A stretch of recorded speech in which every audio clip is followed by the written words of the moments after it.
लेकिन क्या लोग कल ये बात कर रहे थे, इस सरकार के कॉन्डक्ट से कहीं लगता है कि ये फुल मेजॉरिटी की सरकार नहीं है?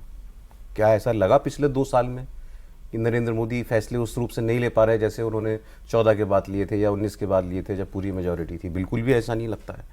सो अब आते हैं सर, ये 26 मई 12 साल, वैसे तो आपको बताऊं हम लोगों का प्रोफेशन इतना बिजी हो गया 26 मई 2014 से कि कोई खबरों की छुट्टी किसी दिन नहीं है।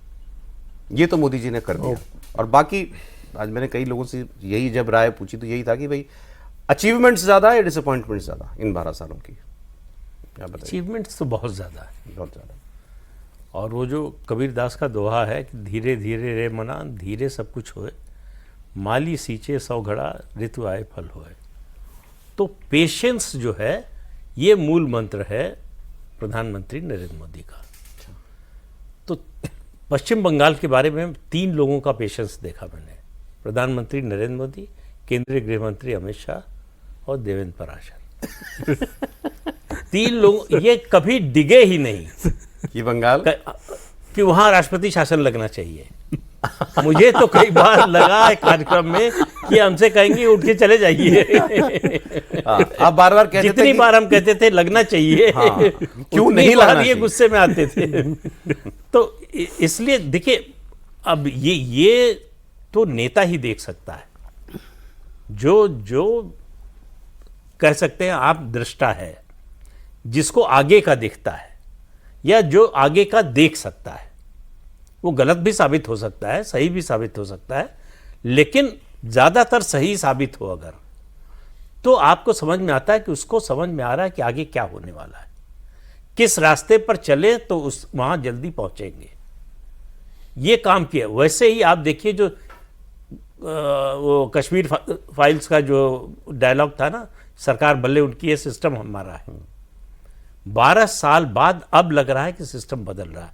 सबसे बड़ा झटका पश्चिम बंगाल ने दिया है। जो सिस्टम था उनका, उसको सबसे, आप देखिए किस तरह का सन्नाटा है। पश्चिम बंगाल जैसे राज्य में बीजेपी की सरकार बन जाए, 10 साल पहले जहां 3 विधायक थे, आज 208 हैं। आप देख रहे हैं कहीं मीडिया में जो है उस तरह की हलचल? अगर यही जीत जो है सीपीएम के या कांग्रेस की हो गई होती तो आप देखिए देश और दुनिया भर में जो है क्या क्या लिखा जा रहा होता।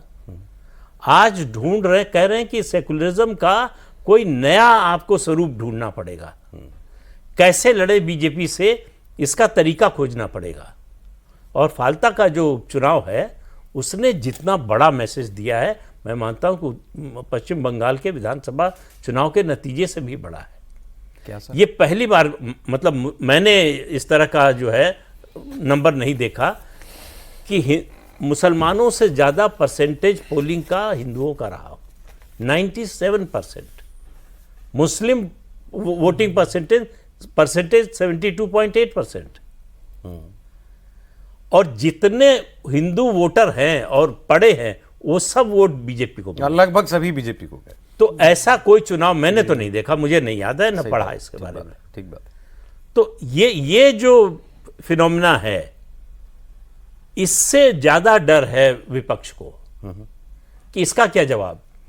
ममता बनर्जी ने जगन्नाथ मंदिर बनवाया, अखिलेश यादव भी मंदिर बनवा रहे हैं, शायद बन गया है उनका। तो मंदिर बनवाने से लोगों पर असर नहीं पड़ता कोई, वो आपका व्यवहार देखते हैं। वो आपकी अगर सरकार में रहे तो सरकार का कामकाज देखते हैं, आपकी नीयत देखते हैं। सबसे बड़ी बात, आप क्या बोल रहे हैं उससे ज़्यादा फर्क नहीं पड़ता। आपने क्या किया जब आपको मौका मिला था, उसको देखते हैं।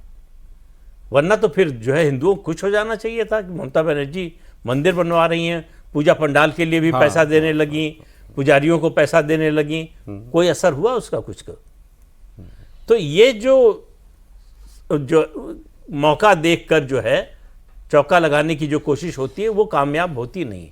जनता बहुत शांति से, बड़े धैर्यपूर्वक देखती रहती है और हिसाब लगाती रहती है। और जिस दिन उसको मौका मिलता है 5 साल में एक बार, तब वो फैसला करती है।